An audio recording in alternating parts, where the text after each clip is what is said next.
What is going on, you guys, and welcome back. And welcome back to the C5 Corvette. That's right, this is the first video of 2023 with the C5, and it's gonna be a big one. I am amped for this one, and you guys should be too. I'm amped because we're starting the performance mods on the C5. And for those of you wondering, yes, I'm still working on the adjustable muffler exhaust system for the C5. You guys got to remember, this has never been done before. It's taking a little bit of time to iron everything out, but that is still coming, so stay tuned. Anyways, as you guys know, my C5 is equipped with this cheap, I believe it's a Corvette mods. It's not even a cold air intake. It's more like a ram air intake. It's one of the cheaper C5 intakes that you can get. It's like $110 or something like that. But that one is no longer, because in today's video, we're replacing that crappy intake with a Callaway Honker intake. I can't believe I'm saying that, and I can't believe that I'm working alongside Callaway. God, Corvette and Callaway go together like beans and potatoes. Is that the saying? Potatoes and fruit? Jake and Jessica Alba? Anyways, this is an amazing intake. This, in my opinion, is the best cold air intake that you can get for the C5 Corvette, and I'll dig further into that in a few minutes. But as always, I'll include a link to this intake down in the description below for you guys to check out. Anyways, let's jump right into this. Let's get the car jacked up and begin this install.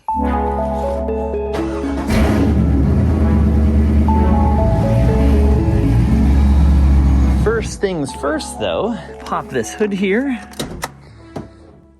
Now, a big reason you buy a cold air intake is for the sound of it. I'm a little more worried about the performance. Sound is a good side effect too. So, as I said, I don't have the factory air box in here, but I do have that cheap cold air ram air intake. So before we take that one out and put the Callaway in, let's start the vet up, get a few revs, hear what this one sounds like in comparison to when we put the Callaway in.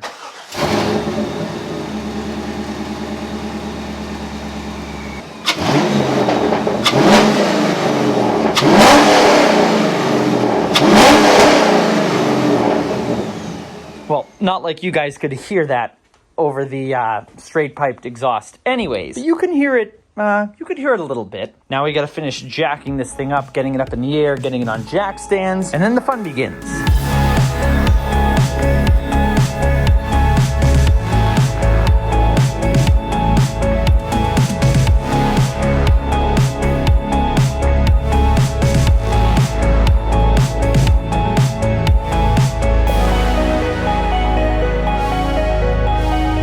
Now it's time to unbox this thing. All right, first things first, the instructions. Now, these are going to be pretty important in this install because this is a little bit of a technical install. Some of the parts we're going to have to cut and drill. Nothing that I've never done before, but for some of you, if you're going to be doing this yourself, just be aware. It's not that bad, though. Come on, if I can do it, look at me. I'm an idiot. Anyways, those are pretty important, so don't lose those. Next, we have the massive intake. Look at the size of this thing. It's length relation. It's almost as tall. No, it's not. It's giant. Okay, this thing is huge, and you got to see what it looks like. It looks awesome. Okay, it looks really cool. Oh yeah. Look at that. This thing is huge. Oh, it's gonna look so cool in there. I'm so excited. And then we have the air bridge, I think this is called, as well as the small parts. This has little rivets. I think it has screws, drill bits. All the stuff we need is included. And this is another part that goes to the air bridge, I believe. And that's why we're gonna be reading the directions. So, under the hood we go. I don't know if that filter's gonna fall out, but why did I pick the Callaway? Well, first of all, there's the name. Callaway's been working with Chevrolet since, I believe, the early 80s to engineer Corvettes to be even faster. Callaway is heavily involved with racing, and the stuff is just quality. And the cool thing is, one of their headquarters is in Old Lyme, Connecticut. I'm in New Hampshire, so really that's not that far away. It's in New England. The other competitor, the main competitor to the Callaway, very, very often battled between in the Corvette forums, online, everywhere, is the Veraram. And well, that I have no experience with it. It could be a good intake, and there are a lot of people that said it is a good intake. I'll actually show you for this part. The Veraram, I believe, gets air from either down here or in here. There's like 2 ducts that come down in here. I'll put up a diagram so you guys can see what I'm talking about so I don't sound like too much of an idiot. But it gets air from way down below. And what people say is that if you drive your Corvette in the rain, which, God, mine, the rain is the least of its worries. It's the winter here right now. I drive it all the time. So if it's raining, if it's, really raining, then there is the potential, because C5s are bottom feeders, to suck that water up into the engine and hydrolock your motor. I like that the Callaway intake has a nice OEM stock look. It looks really cool, actually, in my opinion, and it keeps with the C5's bottom feeder design. People say that the intake is not affected by the ambient temperatures, because my C5 in the summer especially runs very hot. So Callaway engineered this to be in the absolute coolest area possible, and it's a great name. They care about their products. The people at Callaway have been fantastic to deal with, especially Wayne. Shout out to you, Wayne. You guys are awesome. And I'm super excited to be working with them and installing a Callaway Honker on my C5. So let the games begin. All right, so this is the stuff we're gonna need for the install. We are going to need a flat blade screwdriver, 7mm socket, 8mm socket, 10mm socket, and a drive attachment, a T30 Torx, center punch, masking tape, a drill, a rivet gun, plastic cutting saw or tin snips will work, small C-clamps, I hope that one is considered small, and glass cleaner. All right, so the car is up in the air, as I said. We've got it secured with jack stands, and now we're gonna disconnect. Oh, stupid. I should have known that a ratchet didn't fit in there. I've pulled this off how many times? We are going to pull off the negative battery terminal. Done this how many times now? All right, negative terminal's off. Now, the beginning of my install is gonna be a little bit different if you have the factory airbox on there. What we're gonna do is basically pretty similar. I just have this hose clamp down here, and this tube I have to pull off, and then it will release from the factory air bridge. It's factory all the way up to here, so it's not that different, but this first part is gonna be a little bit different than if you had an OEM airbox.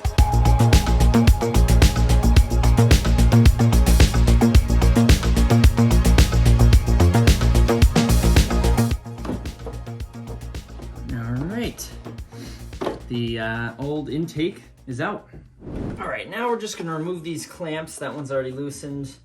And did I do that one? No. We're gonna just remove the 2 clamps that are holding the mass airflow sensor that's sandwiched in right here. So that one we already got off. Or that works. Shows how tight that one was. All right, we don't need that anymore. Good. You know an air filter is good when you've got all this crap in there. Well, that's just dandy. It's doing a good job filtering, that's for sure. All right, we need to remove this clamp right here. Wow, that's on there. Jeez. All right, there's that. Give up your secret. Whew, I'm out of breath. That was quite the battle. But the mass airflow sensor is off. And you always know it's a good sign that your air cleaners are doing what they're supposed to do when there's this much crap in your mass airflow sensor. That's not great. Not great at all. So I'm gonna check with the Google first, but I'm pretty sure I can blow this out quick, get all this crap off of there so that it can be nice and spick and span, nice and clean. And I put on the new, much better, Callaway intake. All right, now that the mass airflow sensor is nice and clean, no more crud in there. Now we're gonna use our T30 Torx to remove these 2 bumper beams down here.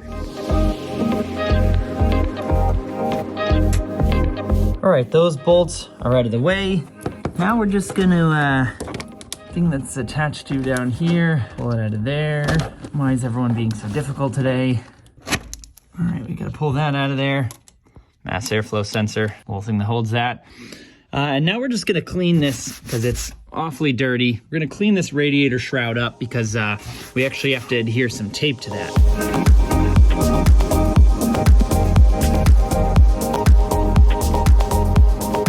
All right, shroud's all cleaned up except for that old intake kind of marked this thing up. Kind of ugly. We're just gonna go ahead with an ugly radiator shroud. All right, now we're just gonna remove these little rubber grommets from the old air bridge, I think you'd call it. And all you have to really do is just push it through one side, and it'll go through a little bit hard when you're holding a phone. All right, there it is. There's one, and here's the other. Now we're just gonna install those grommets. Yep, out of the way, thank you. I ran them over, didn't I? There they are. Now we're just gonna put those grommets into the honker. I can't remember which way was up. Crap. Directions. The side with these things on them. This side is up, smooth side down. So they're gonna sit like this. And there's the last one.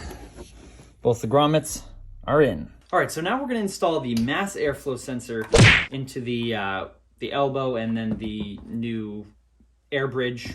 I'm gonna call that so many different names. Now, important thing to note here, there's flow direction. There's an arrow pointing which way it should go. And on this elbow here, there's a little lug that lines up with that lug right there. So those have to go on together.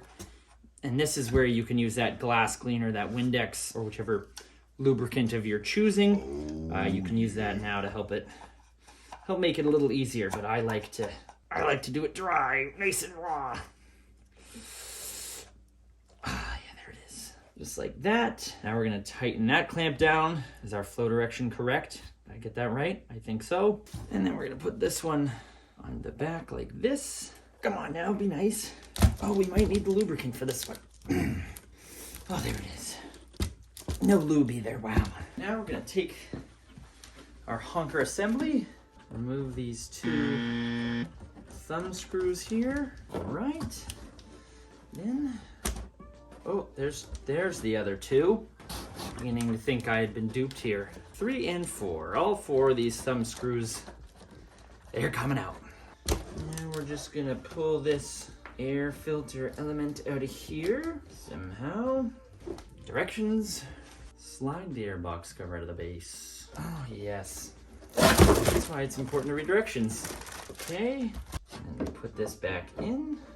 Snug back in these thumb screws here. All right, so now we're gonna take our honker assembly and we're gonna put our bellow, our air bridge, our hose onto there. We're gonna attach that to there, putting it up all the way that it can go. And now we're gonna tighten everything up, including all these clamps. And if I didn't mention it already, all the clamps for the hoses are gonna be face down. So it'll look like that. All right, all of our clamps are tightened on here. So now we're gonna fit the intake into place. We're gonna put the grommets down on those posts there. Almost there, come on. All right, I got that elbow onto the throttle body, fully seated down there. All right, that's down there, and that's down there. Okay, now what we're gonna do, with the intake all set as it is, where it would normally be on the car, make sure that is tight up against the throttle body. What we're gonna do is, using the masking tape, we're gonna put the tape along the side here and on the top. We're gonna basically trace the outside of the honker intake on the radiator shroud using masking tape. Now this step is very important because this is where we're gonna put our template to cut this area out. Now, I know it looks like it's not seated properly. That's because it isn't. That's okay. That's the way it's supposed to sit. As long as you have everything up here tight and secure as it's supposed to be. This is pressed all the way up to here. Your mounting pins are centered right here and fully in. As long as all that stuff is done, that's the way the intake is gonna sit.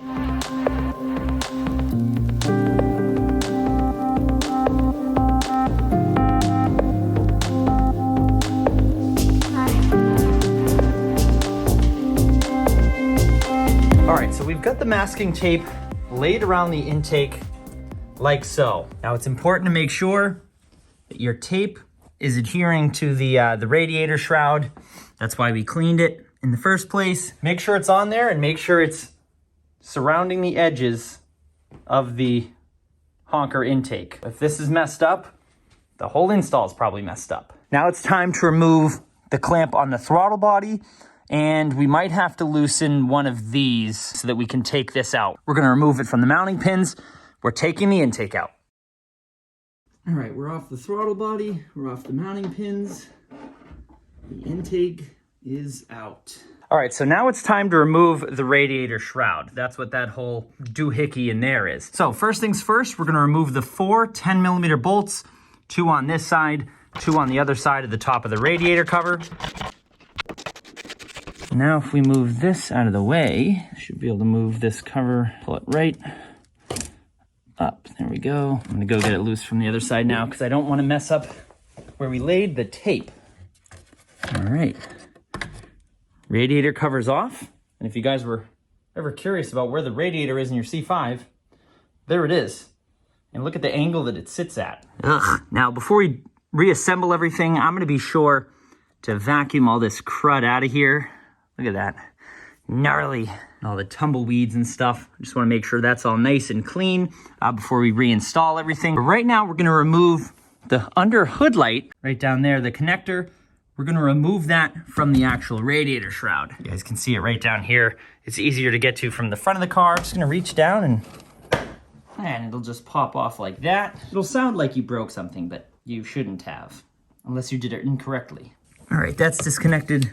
Like so, just like that. There's the connector. We pulled it out of there. Now we have to unplug the ambient temperature sensor. Now that's that little blue connector all the way down there. We have to unplug that. It's in the same area that the hood light connector was right there, just much further down below. Now it's gonna be a little hard for me to capture how I'm gonna do this. See, we're just gonna lift up on that part right there, push really hard and slide it off the back. Come on now. There it goes, just like that.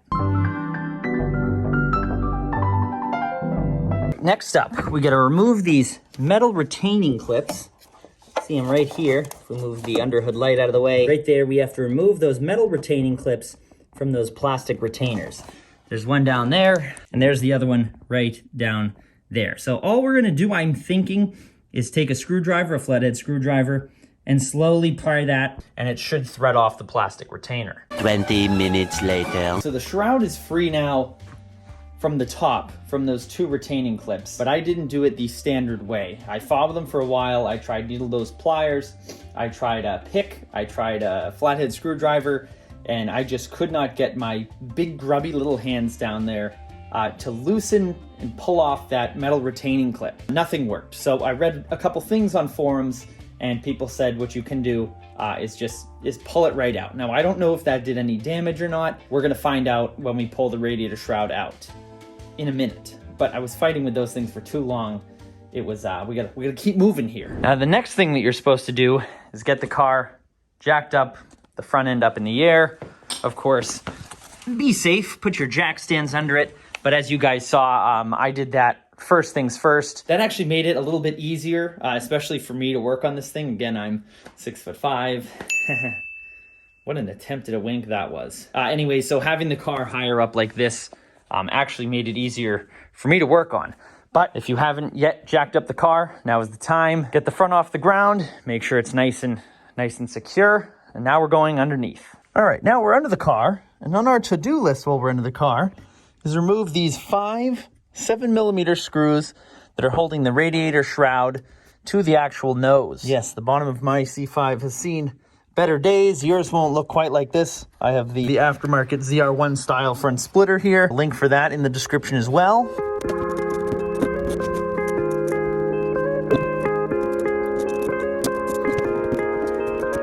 All right, now that those are out, the last 2 bolts we need, one is right there, and the other one, if you tilt the air dam back, you can see it. It's right there, right to the left of the other leaf. Those 2 on the lower inner of the radiator shroud, those are gonna come out now. And those are also a 7mm. Looks like it might be easiest to use an extension here and go under through this side and go through that way. All right, so now that's all unbolted. Now we can actually go ahead and carefully remove the radiator shroud, taking extra caution that we don't pull our tape off. And what am I stuck on? Nothing. There we go. It was at this moment that he knew. He f***ed up. And I lost all of the tape. Just as I said not to do. You gotta be kidding me.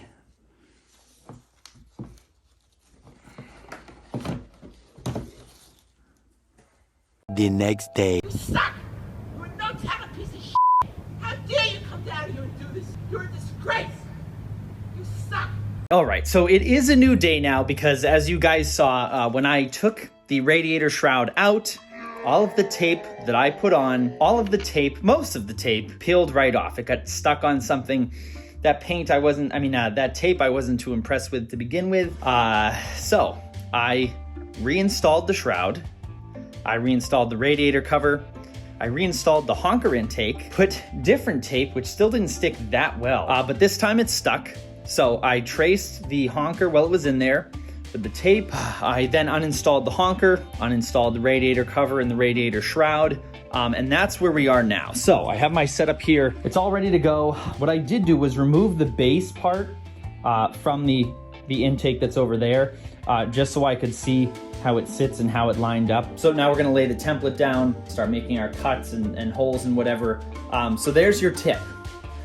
Make sure that the tape sticks. Make sure that your radiator shroud is nice and clean, and make sure that your tape sticks. That took up a giant chunk of time. So as I said, I took this base piece out of the honker so I could line it up with the tape to make sure that I was nice and spot on, and it looks like it is. So you can see when we take our template here and lay it out, you'll see that the template should go to the edges around here. The template should go right to the edge of the tape. And this line that you're seeing here, that is this line right here. So again, this line right here is this line. So if you wanted, you can do like I did, put the base down here, put your template over, and just double check that everything lines up. All right, so we got the template nicely lined up here, and it looks like it fits pretty spot on with my tape lines. All right, so now we're gonna go ahead and tape the template down in place. Make sure the tape sticks this time.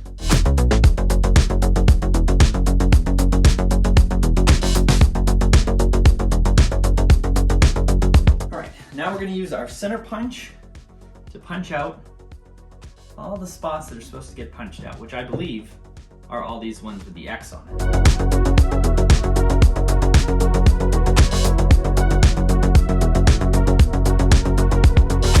Now we're going to open up the small parts kit, the box that they gave us. Careful not to lose anything. Look at that, they even gave us a drill bit. That's quality. We're gonna have to assume this is the number 4. So we have our number 4 drill bit that they supplied for us. All right, looks like we're doing it the old-fashioned way with a good old corded drill. Now we're gonna drill through these 12 outer marks. I'm gonna go ahead, drill through these now. Nice and precise. So that was incredibly easy. Probably just jinxed myself.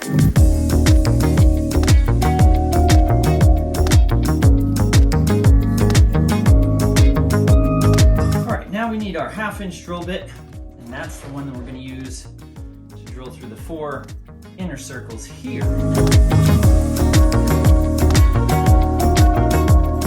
And 4.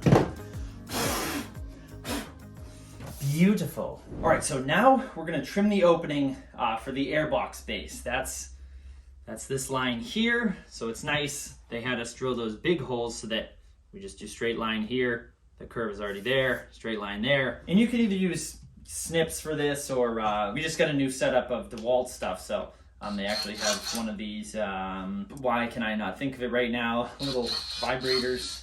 That's not what it's called. But these things are great for cutting plastic, very, very easy. I don't know why I'm saying that, I've never used one before. So, we're gonna start on this side.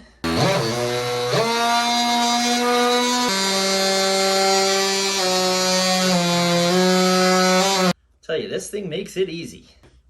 Flip this around. I knew that was gonna happen. I knew that was gonna happen. You get up there and stay. All right,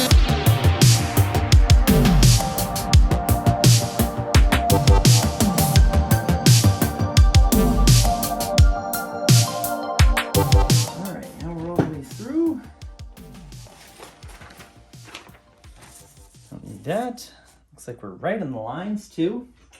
Absolute precision.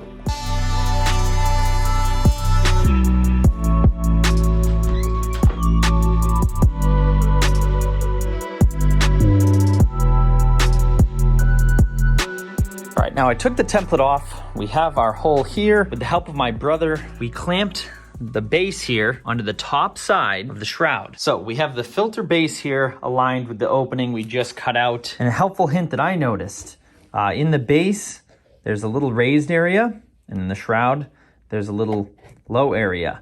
That sits firmly in there. Start your clamping from that side. Clamp it there. I ended up using 4 clamps to make sure this thing didn't go anywhere when I was drilling. And now what we're gonna do is we're gonna grab our drill that still has the number 4 provided drill bit on it. And what we're gonna do is drill through the bottom side of the shroud through our holes that we drilled. You can see them all here, but be careful because you don't wanna drill all the way through this. So you wanna drill into this, but not through it. Now what we're gonna do is put the rivets in, the supplied rivets. Where's the box? Here it is. As you guys saw earlier, all the rivets are supplied. So we're just gonna take these, put them in the slots, but we're not gonna clinch them down or anything yet. We're gonna put all 12 of them in. Once everything's perfect in and aligned, then we're gonna clench them down. And once we're sure that everything's in and aligned, we can now clinch down all of the rivets.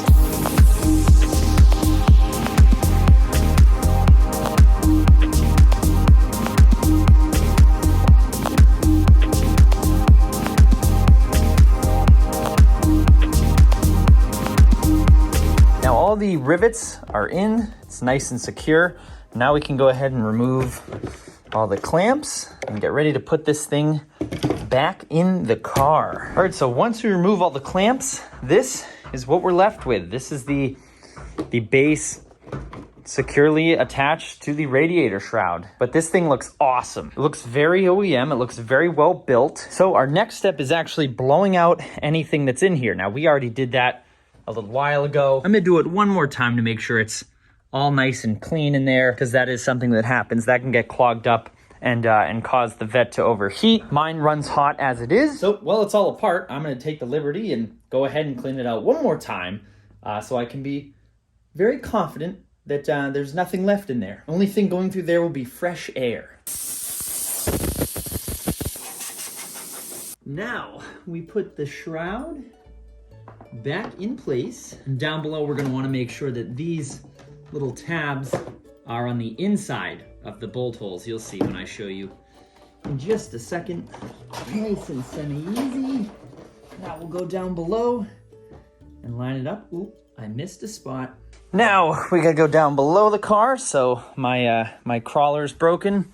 Gonna have to use the good old Red Sox blanket. And down below here, we just wanna make sure that these are all lined up. Gonna move it around a little bit. There we go. Need all those to line up. And as I mentioned earlier, we want this on the inside. Naturally, it wants to go on the outside. Same thing on this side. That one's already lining up pretty well. Now we gotta make sure we push the shroud back onto the plastic retaining clips down there if it'll focus. That one right there is on, and that one is off. And then once those are lined up, we can put back on our metal retaining clip. And now we can put the under hood light clip, we can put that back onto its connector right there. Listen for the satisfying click. And back underneath the car, we can plug back in the ambient air temperature sensor. All right, we got the ambient air temperature switch back plugged in. We've got the hood light connector plugged back in. And now back underneath the car, we can now install the 5 screws that go across the nose and those 2 pesky ones that are hiding behind the air dam. Now we're not gonna tighten these ones all the way quite yet. We're gonna wait to do that until we have the Honker assembly actually installed. But for now, we're just gonna install all these screws. Just don't snug them up yet. And now we're putting the radiator cover back in the car and bolting it down with the 4 bolts.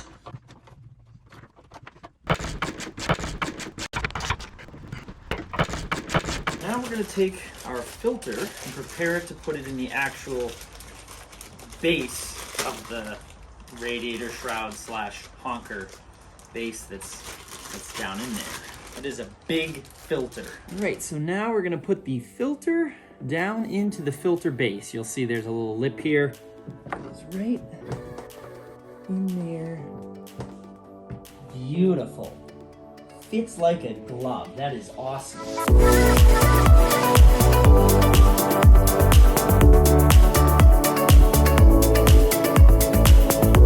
Man, that thing fits amazing down in there. That looks awesome. I cannot wait to get the rest of the intake installed. Wow, look at that. And now we're going to slide on the airbox cover.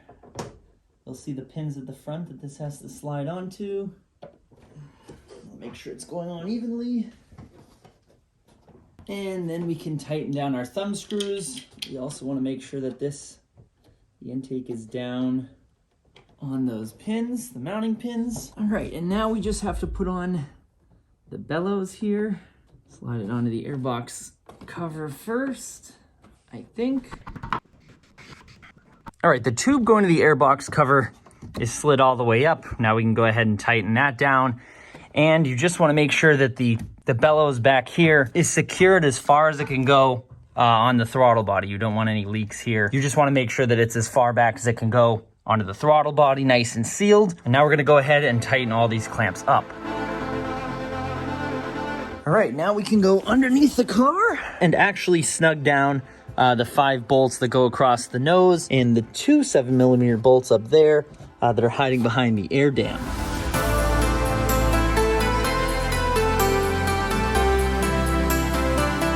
All right, now we can plug back in our mass airflow sensor.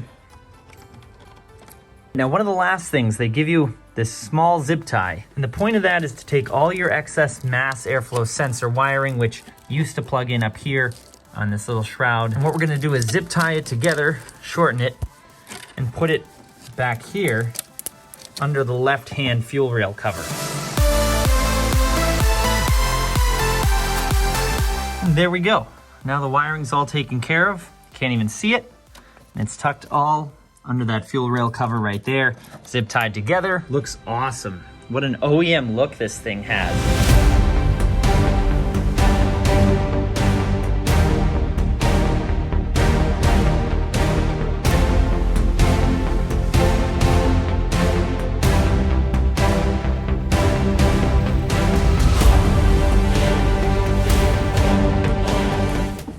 Back on our negative battery terminal.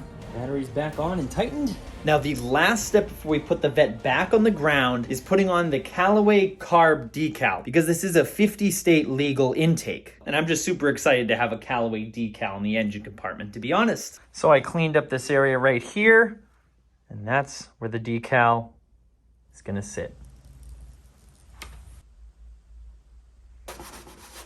All right, guys, moment of truth. The Vette is on the ground. Everything is done. Everything's tightened up in the engine compartment. It's time to start this thing up and see what it sounds like. All right, let's climb in and fire this thing up.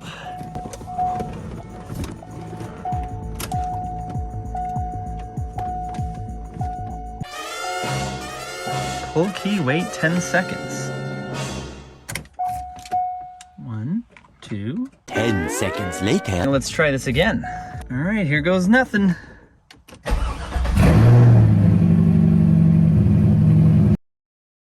All right, well, in case you didn't notice, it is another day. As you guys saw, it was actually nighttime. I just would have felt bad when I revved this thing up, waking everyone up in a 320-mile radius with the straight pipes and stuff. So now we're gonna back the Vette out of the garage. We're gonna do the idle relearn procedure, which I'll show you guys what that is. And then we'll give this thing some revs and hear what it sounds like.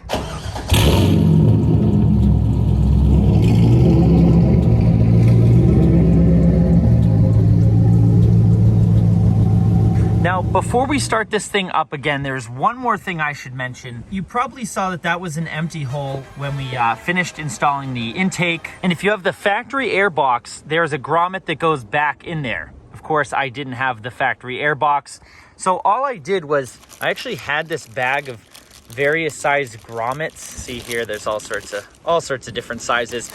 I had this for when I had that Dodge Charger, and one actually in that bag fit very well in there. So as you can see, I've got that covered up perfectly. All right, so now we're in the vet and we're gonna do what's known as the idle relearn procedure. The Callaway instructions say to do this, but unfortunately there's a few things online that say the idle relearn is different. It's done different ways. So I'm gonna be doing the one that I read on most of the forums. And you do it like so. First things first, ignition to on.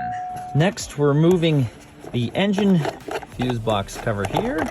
Now we're gonna remove the fuses, the two 10 amp fuses from spots 16 down there and 23. All right, 16 is this one and 23 is this one. Now in the vet, we should be getting some, yep, we're getting some alerts. So now we turn the key to off. We put both of those fuses back where they came from. Now we can put this cover back on. We can now start the engine. Now, for those of you who are curious, the check engine light was there before I installed the intake. That still hasn't gone away since I put on my headers, and I haven't gotten this tuned yet. So now what we're waiting for is the coolant to get to 176 degrees. We need the vet to get to 176 degree coolant temp at a minimum, and let it run at that minimum 176 degree temp for 5 minutes. All right, 5 minutes is up.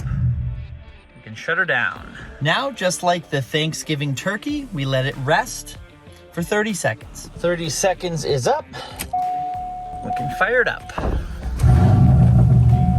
And again, no codes besides my check engine light for the headers. Now, let's hear what this thing sounds like in comparison to the whatever intake I had in before it.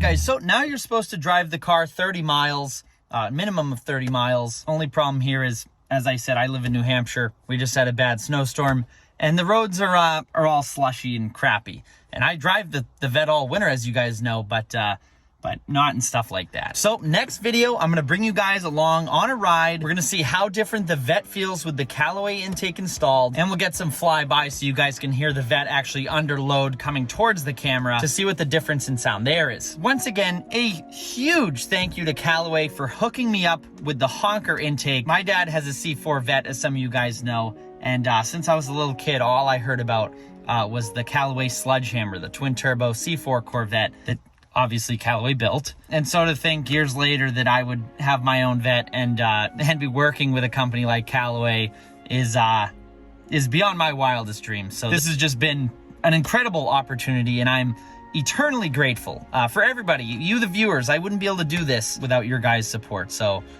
thank you again. I'm truly blessed. Be sure to check out Callaway and the Honker intake down in the description below. Support those who support me, and I will see you guys in the next video where we see how different the vet feels with a Callaway intake on it. We'll see you guys next time.